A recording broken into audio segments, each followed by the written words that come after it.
Welcome back to Turning Hard Times into Good Times. I'm your host, Jay Taylor, and I'm really pleased to have with me once again Daniel McAdams. Welcome, Daniel. Thanks for having me back, Jay. Really good to talk to you as always. And I just wanted to talk to you a little bit today, or have you talk to us a little bit, I should say, about what's been going on in Hong Kong. We just spoke to Peter Treadway, who's actually has been a professor in Hong Kong. He's from the United States. He manages money from Hong Kong and from New York, but has a pretty good grasp, I think, of the people of Hong Kong since he lives there and has lived there for so many years. And he's talking about these protests that have been going on. It's it seems like a sort of a carryover from Occupy Wall Street. It was an Occupy Hong Kong movement that Mrs. Taylor and I ran into a few years ago when we were over in Hong Kong. And it reminded me so much of Occupy Wall Street, which I also visited here in New York when that was going on a few years back. And I just, it amazes me that somehow these supposedly spontaneous uprisings take place. I don't know how spontaneous they are, and I that's one of the things I want to ask you about. But you had an interesting article on the Ron Paul Institute website on Monday titled "Hong Kong Boiling, but Gently So Far." Can you sort of summarize that article, what it's about, and what the gist of it is? Sure. Well, it's written by one of our academic advisors, Eric Margulies, who's a well-traveled and really a top-notch international affairs correspondent. I think he's been writing for decades about current affairs and geopolitics. Mm-hmm. But as we've seen in the past few days, this movement that looked like it was going to get out of hand, this protest movement, seems to have simmered down quite a bit in the past, say, 24 hours or so, 2 days. And it looks like, at least for now, it's not going to turn into another Kiev where you have a violent overthrow of a government or anything of that nature. And, pardon me, I'll be the first to admit I don't know all of the details, because I think the details are too complicated to know, especially for us thousands of miles away. Mm-hmm. I spent a few days in Hong Kong a few years ago, and my impressions were that it was a city that very, very deeply and profoundly rests on business, mm-hmm. And on doing business. And from what I've seen in the past 24 hours or so, it seems like the people whose business is business in Hong Kong had gotten tired of these people sitting around blocking traffic, blocking commerce in some of the main parts of town. And there was some violence, and the violence was not just police against protesters. I think more interesting, a lot of the violence was people who did not want the city taken over by people laying around for months, destroying business. The beef that these students supposedly had was that they, as your readers, I'm sure, or your listeners already know, that the chief executive to be elected for Hong Kong has to go through the approval process from Beijing. It's not just someone that they can pick at will. Mm-hmm. We may find that somewhat disconcerting. However, we have the same thing. It's called the primary process. Yes, indeed. And who we're allowed to vote for, right? Yeah, where the political elite get to choose who gets to run. And if anyone doubts that, just go back and Google, Ron Paul 2012. Yeah, for sure. What happens if that's not the case? But nevertheless, this was their beef at first. Never mind the fact that while Hong Kong was ruled as a part of the British Empire, they never were allowed to vote on anything. Exactly. Yeah. But it does seem to have died down. But one of the things that Eric touches on, he touches on the NGOs a little bit, and I wrote a piece actually last week about the NGOs. And the fact of the matter is, whatever you think about the protests in Taiwan, whether you think it's fantastic to have democracy breaking out everywhere, or whether you're a little more cynical, like I'm afraid you and I are, Jay. I'm afraid I am. But regardless of that, the fact of the matter is the U.S. government has been involved in this from the beginning. The Moon of Alabama website pointed out a National Endowment for Democracy grant. Now, the NED is directly funded by the U.S. taxpayer, although conveniently for them, they consider themselves an independent corporation, Yeah. 100% funded by us, which means Yeah. we don't control them, but we have to pay for them. You're right. But, What a deal. Yeah, exactly. But there are grants of hundreds and hundreds of thousands of dollars that the National Endowment for Democracy has made to these groups that are now leading the protests. Mm-hmm. And you also have some business people, for example, Jimmy Lai. He's the head of Next Media, which is very, very solidly behind the protests in Hong Kong, and he is deeply connected with the neocons here in the U.S. As a matter of fact, there was a leak of some correspondence between his top guy, his editor-in-chief, I believe he is, and others talking about this media mogul Jimmy Lai's time he spent with Paul Wolfowitz. They took, my goodness. Yeah, several trips to Myanmar together, and apparently good buddies. Apparently he paid Wolfowitz $75,000 for his help in Myanmar. So you do have the hands of the neocons involved in it as well through the NED and through this media mogul with strong ties to the U.S. government. Mm-hmm. So you do have that as well. So it's not a pure, regardless of whether or not the average protester out there was pure at heart, and I'm sure a lot of them were very well-meaning, and they didn't know they were a part of some plot.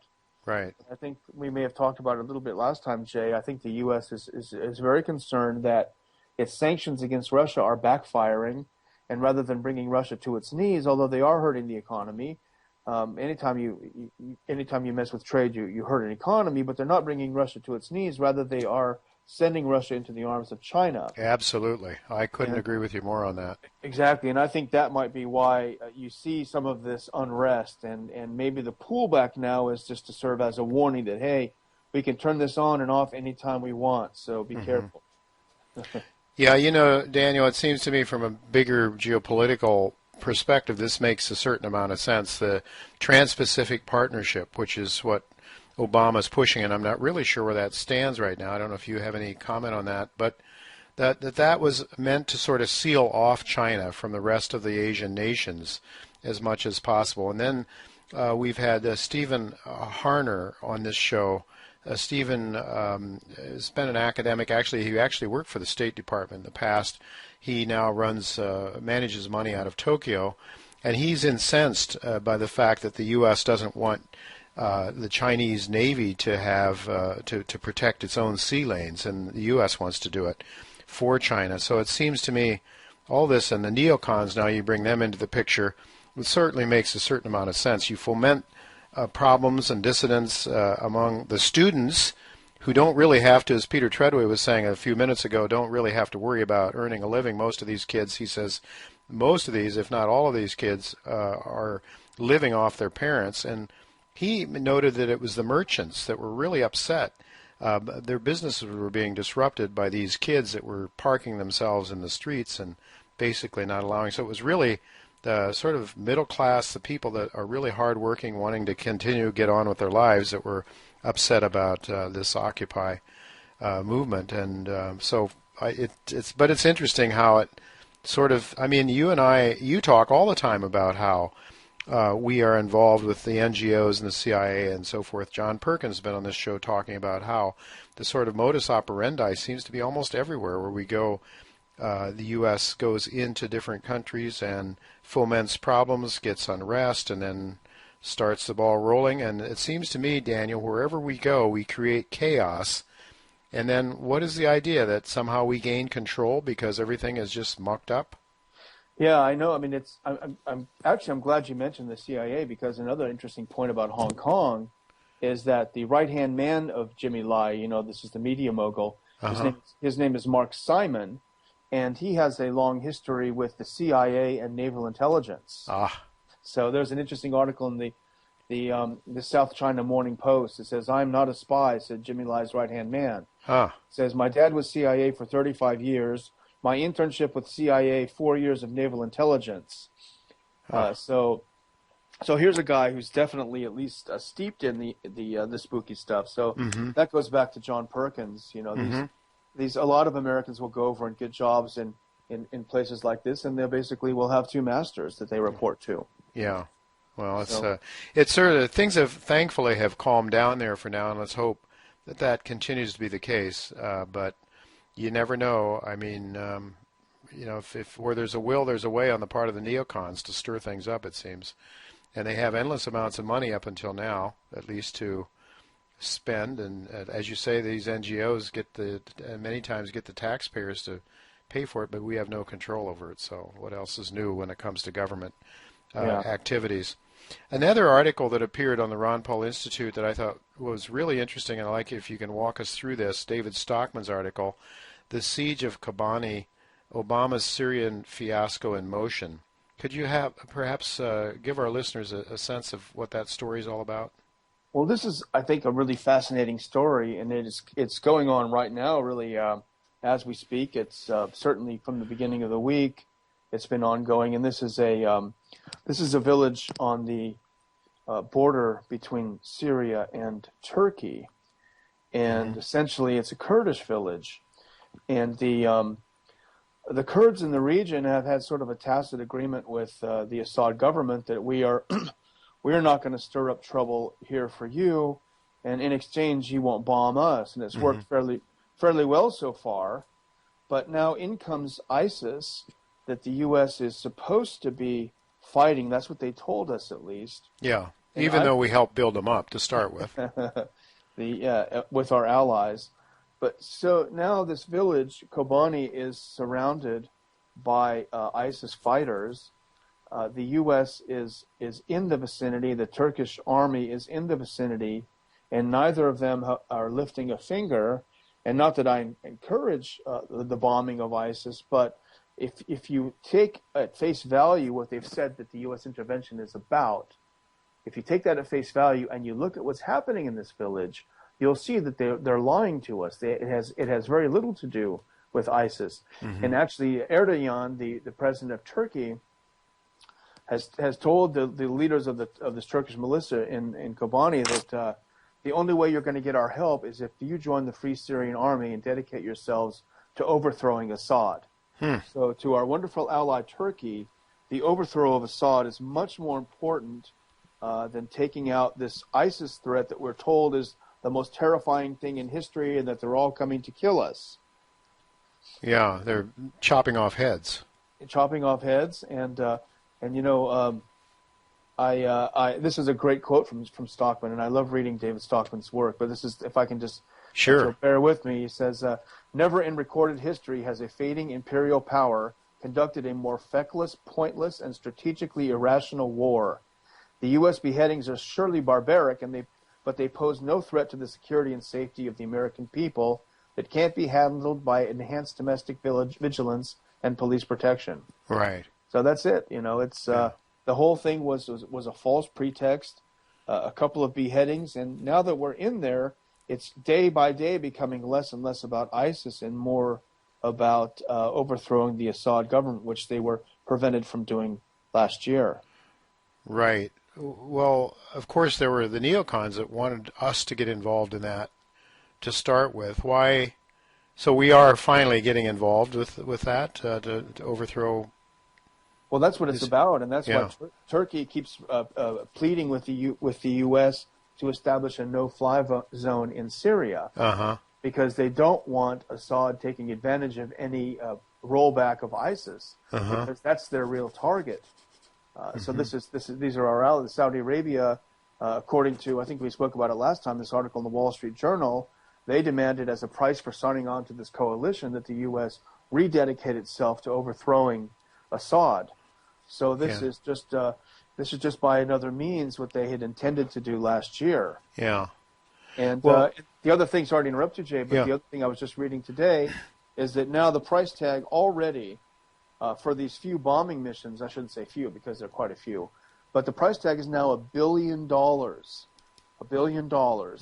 And this is changing the subject, but this article that I read put the two of them together because it's important. The president has now just pledged almost another $1 billion to help fight Ebola in Africa. This is a bankrupt country, and yet we're going around throwing billions and you can be sure there'll be several zeros probably added to that billion spent in Syria and Iraq before this whole thing is over. Mm-hmm.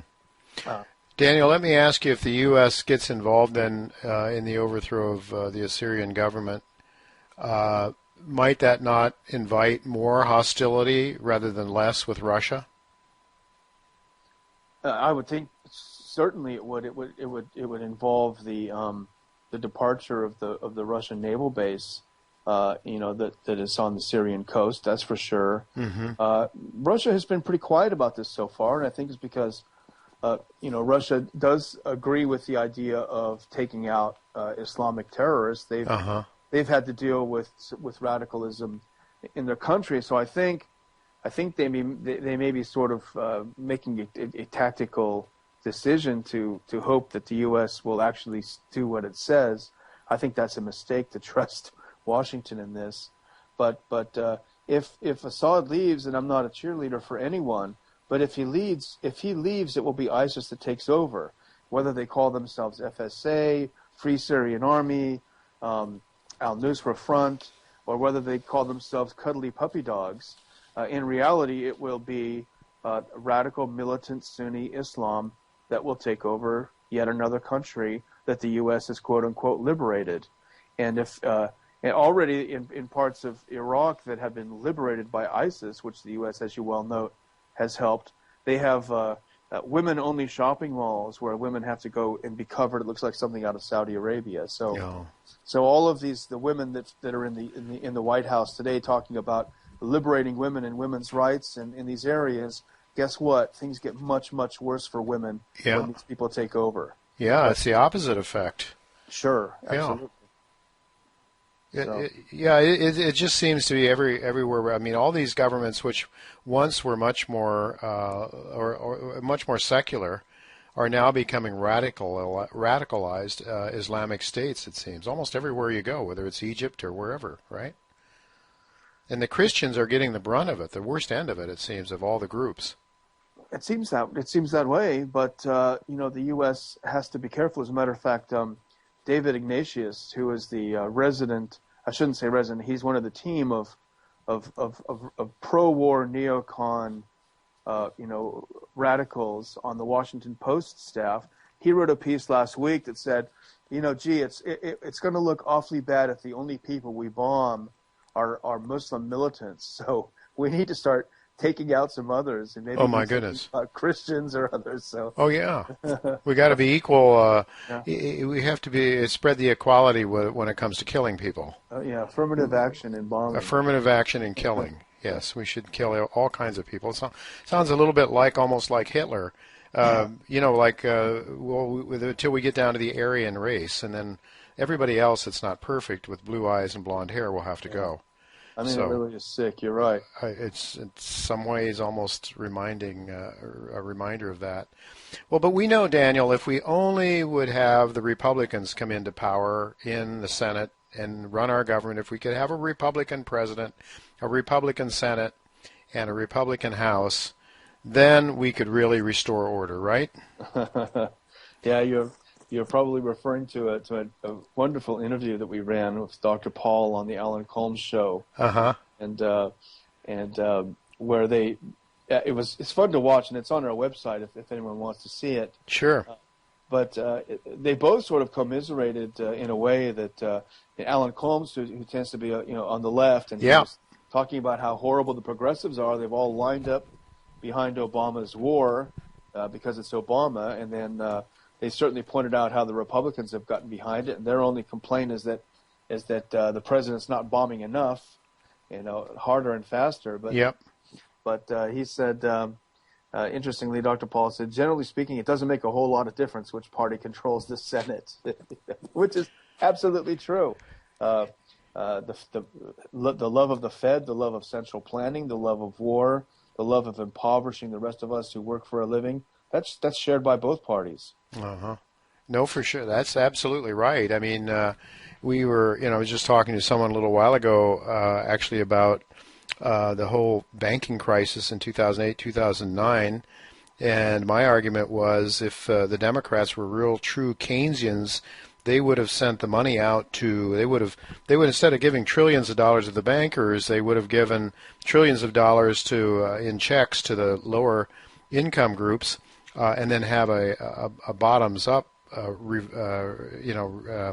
economic revival and economic growth. But in fact, the Democrats took care of the boys at Goldman Sachs, and just as the Republicans would take care of the boys at J.P. Morgan, and it doesn't really make any difference, does it? I mean, it's all about a ruling elite taking care of their own.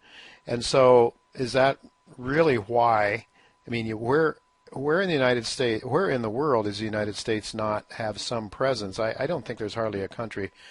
I mean, my brother's down in Belize, Central America. That seems like a tiny little third world country but I would imagine even there must be some presence. But we look at the active areas, you've got Ukraine, Syria, Iraq. Now we're in possibly some things going on in Hong Kong. We're everywhere. Why in the world? Help us understand the linkage between the powerful banking interests that run and control the Fed and this constant warmongering. Well, we're everywhere, and we're completely broke. We're throwing millions and billions and billions of dollars around. But we can always print more money, or at least exactly. up until this point, we've been able to. But I think one of the things that I talk about a lot is if you look who drives the policy, there's a revolving door between government and the different NGOs in Washington, the Beltway think tanks. Uh-huh. And if you look at where they get their money from the military-industrial complex. Mm-hmm. They get it from there, and they also get it from foreign countries, foreign governments. Mm-hmm. Of all places. I think we talked about this, Jay.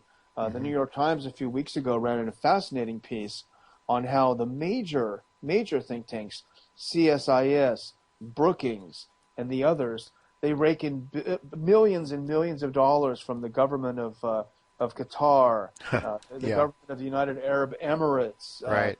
So it's a way for them to get around the requirement to report as a foreign agent.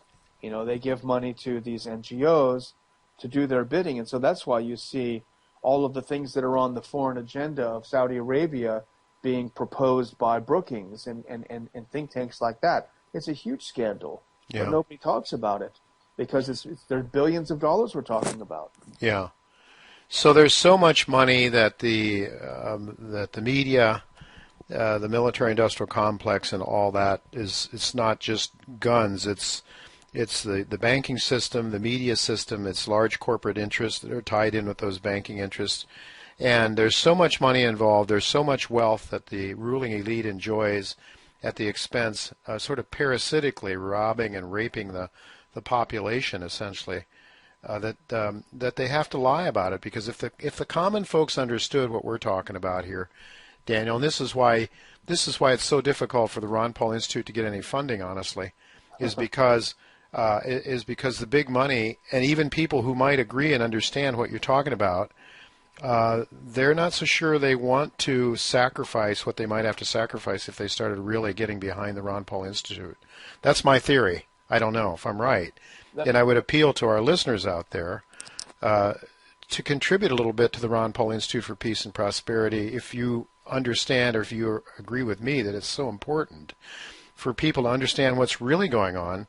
I mean, I guess you could throw in the towel and say it's all over, Daniel. I mean, you could say this empire is so far gone that there isn't any hope for turning it back. I suppose there's people saying that out there. Well, it's easy to fall into despair, but I agree with you. It's you can't do that. Yeah, I don't think it's right to do that. I think when you have to stand up for what's right, and I applaud you and Dr. Paul. Well, Dr. Paul, I mean, just an amazing man who never really gave in to any principles for the sake of votes, and when I get down, he cheers me up. He's optimistic, and I do fall into despair sometimes, but I'm proud of what he's doing. We are unique. We stood against these things, even when a lot of our allies were saying, but this time we got to go against ISIS. We got to do this, and Dr. Paul has always stood on principle. And as you know, what you get for that is really scorn, by some, in some quarters. We're paid by Putin, the sad fact is we're not paid by any. We're paid by the people who give us small donations, and we're so grateful to them. Yeah, well, Daniel, I suppose if you were paid by Putin, you could live in a little more luxurious surroundings and probably not have to drive halfway across the country to save money, air flight money, to get from Texas to Washington when you go up there. You could probably have your own plane even, or somebody could fly you. I don't think you're living that way, and I know you're not. So, but if we just had some clarity. Barack Obama lacks it, according to Donald Rumsfeld. What does Rumsfeld is very clear about things, I guess, and he would, if we just could get a Republican into the White House. But you can see this coming, can't you? I mean, I'm hearing that we're going to have we'll be given a choice to choose between Hillary or the other Bush, the younger one down there in Florida. Yeah. Do you think that's likely to happen? I don't know. I'm not an expert on voting, Jay. I'm not a huge fan. No, I'm not a huge fan of voting even anymore. But if the question is whether we'll probably see two very similar candidates, I'm afraid that's probably where the good money is, the smart money is. Right. Unfortunately, there's really no hope. And Dr. Paul says this himself. The leaders will follow when the people have changed their mind. When the people find that they're sick of this interventionist foreign policy, the leaders will follow, and that is one of the reasons. That is the main reason we do what we do. Mm-hmm. We don't have any illusion that we're going to change politics at the Ron Paul Institute. We don't have millions to throw around to buy politicians. Yeah. But if we can provide people with some of the tools to start questioning these things, that's how change happens. Yeah. That really is. And so that's why we're optimistic and we don't throw up our hands. And, we're pushing 100,000 Facebook followers and we have millions of people read our website. So, I have to be optimistic. Yeah, well, there's reason to be, I suppose. I mean, the internet definitely does change things. We were talking to we were talking to Dr. Peter Treadway earlier, and he talked about how there's no internet freedom when you cross the border from Hong Kong into, well, there's some, but there's an awful lot of websites you just can't get once you get over into the mainland because they're blocked, because the Chinese government is afraid that people are going to find out. And I suppose as long as we have that freedom, that it's very, very difficult to keep the truth from people. And I would guess, as your colleague Jeff Deist has suggested in the past, that at some point in time, this military interventionism that's going on all around the world, when the American people start to have an awful lot of difficulty putting food on their tables, might start questioning the trillions of dollars that we're spending overseas with military intervention. It certainly was during the Vietnam days when people were asked to put their lives on the line when there was a draft, that the students raised almighty hell about that. Yeah. And I suppose that once people start to realize that there's a connection between their poverty and the military-industrial complex, and then start questioning how much safer are we for being all over the world. I mean, it seems to me that there's a growing Islamic radicalism right here in our own country that seems to be not being reduced by all this intervention, but actually being increased to a great extent. Wouldn't you think that's the case? Sure, and I think one thing that could help people when they started having trouble putting food on their table, and a lot of them is to drive up to Washington and drive around to where the people live who work in the military-industrial complex. Look at all the $1 million homes they lived in. Yeah. They live in. Look in the parking lots of these companies at all the brand new 7 Series BMWs and all of these things. Sure. People are making an absolute killing off of Middle America, literally and figuratively, and unfortunately to this point they've been able to wrap it in a flag and trick everyone. But I think you're right, Jay. I think it will come to a point where people are going to say, "Hey, something is wrong here. We're no safer after 20 years of war on terror, and now they say that we have to have another couple wars. Yeah, something's fishy here." Let's hope that happens. Well, Daniel, the thing is, as long as we have the internet and we have YouTube and we have replays of some of the things that Ron Paul said when he was running for president, like the reason they're over here is because we're over there, and those replays come on and people start to gather. There starts to gather some momentum with regard to what is really true, And when people are uncomfortable and things aren't going so well, they're more likely to ask that question, as they did after 2000, 2008, 2009. People were really starting to question the wisdom of the Federal Reserve and all the bailouts and everything that was going on before 2008, 2009. Now, of course, we've had sort of things seem to be getting better, at least for Wall Street. But I don't think they're getting that much better for most Americans. But in fact, I think they're getting worse for most Americans, actually. But I guess there definitely is reason for hope, Daniel. And as you said, when you speak to Ron Paul, he cheers you up. And we have to keep trying to support each other. Those of us who really believe that we need to stick to good, strong principles that our country was based on. The founders gave to us. So. I know that's what Ron Paul's all about. I know that's what you're all about. And I want to thank you again for sharing your ideas and your knowledge with us again, Daniel. Look forward to doing it next week if you're available, hopefully. Thank you so much, Jay. Thanks for having me on. I appreciate it.